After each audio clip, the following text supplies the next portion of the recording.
बिस्मिल्लाहिर्रहमानिर्रहीम। अस्सलाम वालेकुम student. Cash flow and financial planning का चैप्टर हम डिस्कस कर रहे थे।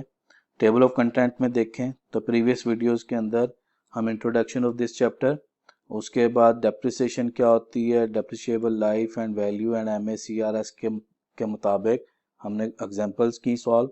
फिर firm cash flow, operating cash flow, free cash flow को डिस्कस किया और उसके विद इलस्ट्रेशन।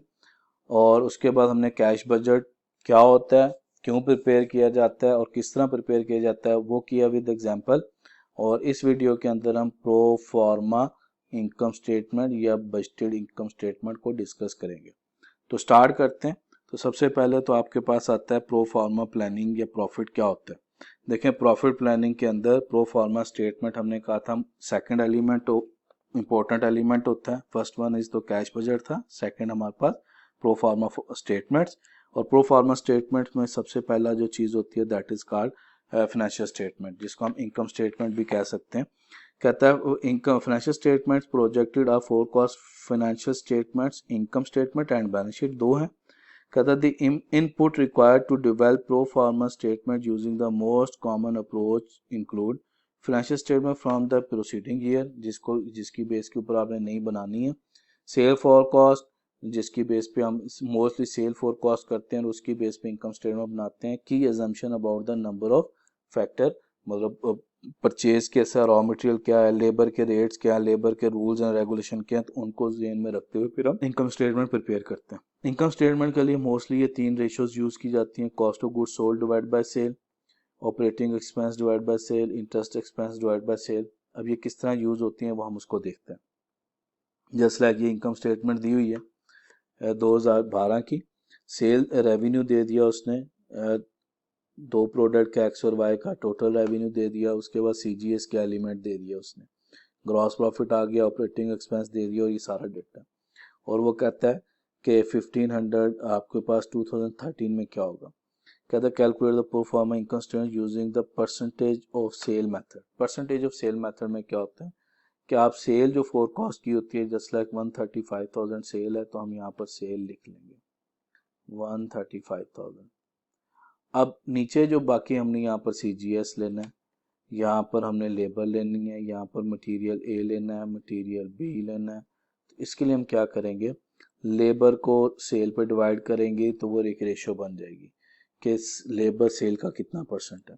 तो जितने परसेंट वो बनेगा हम इस सेल का उतने परसेंट लेके यहाँ पर लेबर में पुट कर देंगे। इस तरह 8,000 को 100 पर डिवाइड करेंगे, जो आंसर आएगा उसको 13500 से मल्टीप्लाई कर देंगे। और इसी तरह सो ऑन, जितने भी हमारे पास कॉस्ट के एलिमेंट हैं 1 बाय 1 सबको सेल पे डिवाइड करेंगे तो उससे हमारे पास परसेंटेज आ जाएगी। और उस परसेंटेज को हम न्यू सेल जो हमने फोरकास्ट की है उससे मल्टीप्लाई करते जाएंगे तो हमारी कॉस्ट या CGS बनती जाएगी। एग्जाम्पल देख ली, हम इसको सॉल्व करते हैं। तो ये है हमारे पास। तो हम सबसे पहले रेशियोज ले लेते हैं। तो जिस तरह हमने कैलकुलेट किया कि सबसे पहले तो हम यहाँ पर 2013 की कैलकुलेशन अगर करना चाहेंगे तो यहाँ पर लिखेंगे दिसंबर 31 2013। अब उसने सेल रेवेन्यू दिया हुआ है, ये हमारे पास 2013 का डेटा है सारे का सारा। यहाँ पर हम डॉलर के साइन लगा लेते हैं जी। तो डॉलर यहाँ पर हमें 20,000 की जगह एक्स का डेटा दिया हुआ है उसने 37,500, तो 337,500। उसके बाद 97500 वाई के लिए दिया हुआ है। दोनों को अगर हम सम अप करते हैं तो ये बनेगा 135,000। अब आगे कैलकुलेशंस करनी है। तो सबसे पहले तो हम इनका क्या करेंगे, परसेंटेज निकालेंगे। अगर हम 28 को, सबसे पहले तो हमारे पास ये जो 28 है इसको सेल पे डिवाइड करेंगे। तो 2800 डिवाइड बाय 28,500 डिवाइड बाय 100,000, तो ये हमारे पास बन रहा है 28.5%। इसी तरह फिर हम 800 को डिवाइड करेंगे 8,000 को, तो 8,000 डिवाइड बाय 100,000, तो ये बनेगा 8%। 5,500 डिवाइड बाय 100 5.5, ये बनेगा 38%। तो अब क्या करेंगे, हम ये जो परसेंटेज निकला है ये क्या है, सेल के इतने परसेंट है। तो इस दफ़ा सेल कितनी है 135, तो हम इसको 135 से मल्टीप्लाई करेंगे, फिर इसको 135 से, फिर इसको 135 से और फिर इसको, तो इन सब की सेल कैलकुलेट हो जाएगी। जस्ट लाइक कैलकुलेशन करते हैं, 35,000 मल्टीप्लाई 0.08, 8% आ गया 10800। ठीक है, इसी तरह 8% लेंगे तो 135,000 मल्टीप्लाई 0.08, तो ये आ जाएगा, ये आ रहा है 38,475।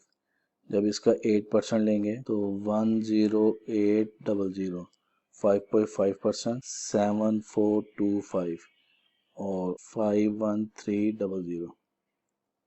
तो सम अप करें इसको, तो सम अप किया तो ये बना 108,000।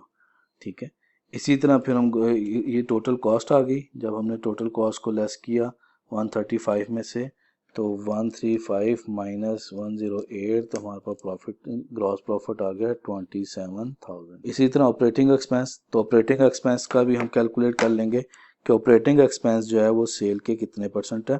तो 10,000 है वो 1, तो ये तो सिंपल 10% बन रहा है। और अब हम क्या करेंगे, यहाँ पर इसका 10% लेके इधर पुट कर देंगे।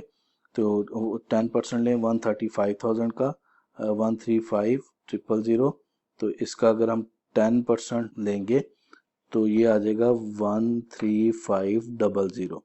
तो ये जब लेस करेंगे तो हमारे पास ऑपरेटिंग प्रॉफिट आ जाएगा 27, तो ये बना हमारे पास 13500। उसके बाद हमारे पास इंटरेस्ट है, तो इंटरेस्ट की अमाउंट ने चेंज नहीं होना, वो वैसी टाइम 1000 आ गई। ठीक है, तो ये हमारे पास आ जाएगा 12,500। उसमें से प्रॉफिट हमने देना है 15%, तो 12500 मल्टीप्लाई बाय 0.15, तो ये हमारे पास 1875 उसका इंटरेस्ट आ गया। 12500 माइनस, तो ये हमारे पास आ गया 10625। उसके बाद cost of common stock dividend, तो वो इतनी अमाउंट में ही 4000 से ही देना है हमें।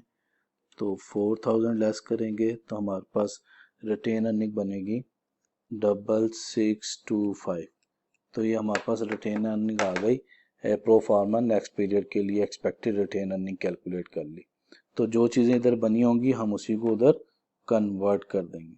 तो ये था हमारे pass pro pharma income statement. इसी एग्जांपल, तो दोबारा क्वेश्चन को देख लें एक दफ़ा कि हम सिंपल जो कॉस्ट के एलिमेंट दिए होंगे उनको सबसे पहले हम कन्वर्ट करेंगे सेल के परसेंटेज में, और फिर जो न्यू फोरकास्ट सेल होगी उससे हम 1 बाय 1 मल्टीप्लाई कर देंगे, तो हमारे पास न्यू इनकम स्टेटमेंट या बजटेड स्टेटमेंट बन जाए। और इसी तरह मतलब हमने अभी एक क्वेश्चन किया स्टेटमेंट का जिसमें CGS वगैरह ये बना हुआ था, हमने इसको फोरकास्ट किया। सम टाइम हमें CGS जो है वो फिक्स एंड वेरिएबल कॉस्ट की फॉर्म में मिल जाती है। तो अगर फिक्स एंड वेरिएबल की फॉर्म में मिले तो फिर हम क्या करेंगे। देखिए इस फॉर्मूले में तो हमने ये किया था CGS इसका कितने परसेंट है, ऑपरेटिंग एक्सपेंस इसके कितने परसेंट है, तो ये कैलकुलेट किया था। अगर फिक्स एंड वेरिएबल की फॉर्म में होगा तो फिर हम क्या करेंगे, तो हमें पता है कि फिक्स कॉस्ट ने तो चेंज नहीं होना, हम सिर्फ जो वेरिएबल कॉस्ट होगी उसको कैलकुलेट करेंगे कि वो सेल के कितने परसेंट थी। ठीक है, और इसी तरह ऑपरेटिंग में जो वेरिएबल पोर्शन होगा हम सिर्फ वो कैलकुलेट करेंगे कि वो सेल का कितने परसेंट था, और फिर उसको आगे फोरकास्ट करेंगे। हम एक एग्जांपल लेते हैं, जस्ट लाइक हम कहते हैं कि कैलकुलेट करें, इनकम स्टेटमेंट प्रिपेयर करें, if sale is 1.5 million in 2013।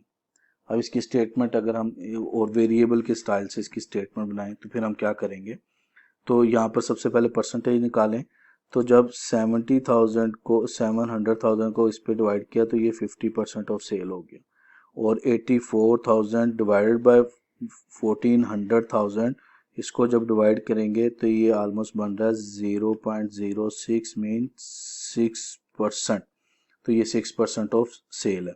तो बाकी ये टैक्स रेट हमारे पास 40% है। इंटरेस्ट का एक्सपेंस जो होता है वो चेंज नहीं होता क्योंकि ये बिजनेस की एक्टिविटी से चेंज नहीं होना, ये तो लोन के ऊपर डिपेंड करता है, तो ये तो आपके पास फिक्स उसी तरह आ जाएगा। तो चलें स्टेटमेंट अगर बनाते हैं तो क्या करेंगे, हम सबसे पहले तो सेल ले लेंगे। सेल हमारे पास 1.5 मिलियन है, मीन 1500,000। अब इसमें से लेस करना है हमने CGS को, कॉस्ट ऑफ गुड्स सोल्ड। तो कॉस्ट ऑफ गुड्स सोल्ड कैसे निकलेगा, तो यहाँ पर देखें उसने क्या दिया, फिक्स एंड वेरिएबल दो हिस्सों में, तो हम भी यहाँ पर दो ले लेंगे, fix cost and variable cost. अब फिक्स कॉस्ट कितनी दी हुई है क्वेश्चन में, 210, तो हम यहाँ पर 210 नहीं ले लेंगे।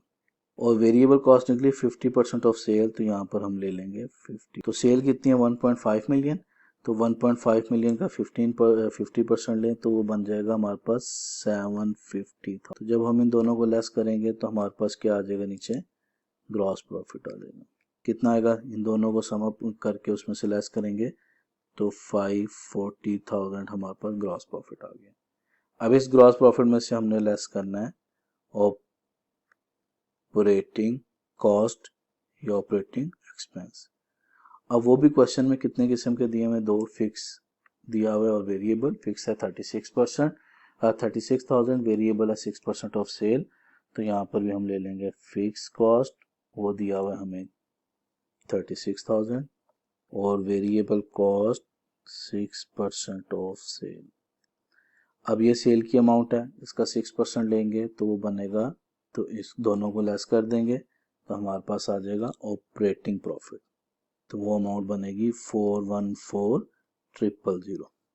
अब इसमें से हमें लेस करना है इंटरेस्ट की अमाउंट। इंटरेस्ट हमने कहा था फिक्स है, तो वो हमारे याद हो तो 35,000 था, वो भी डायरेक्ट लेस कर देंगे।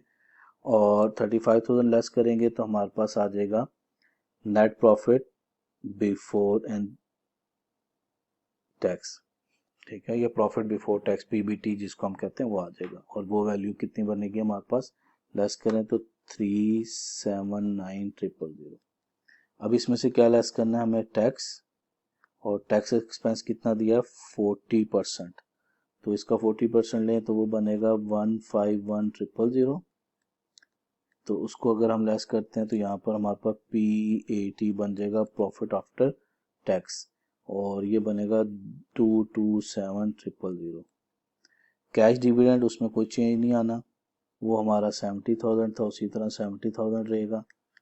तो हमारे पास रिटेन अर्निंग कितनी बनी, रिटेन अर्निंग वो हमारे पास बन गई 157,400। और अगर हम देखें तो ये हमारे पास बन जाएगा अगर वो फिक्स एंड वेरिएबल के पैटर्न पे देता है, ठीक है। जज़ाकल्लाह, अल्लाह हाफ़िज़।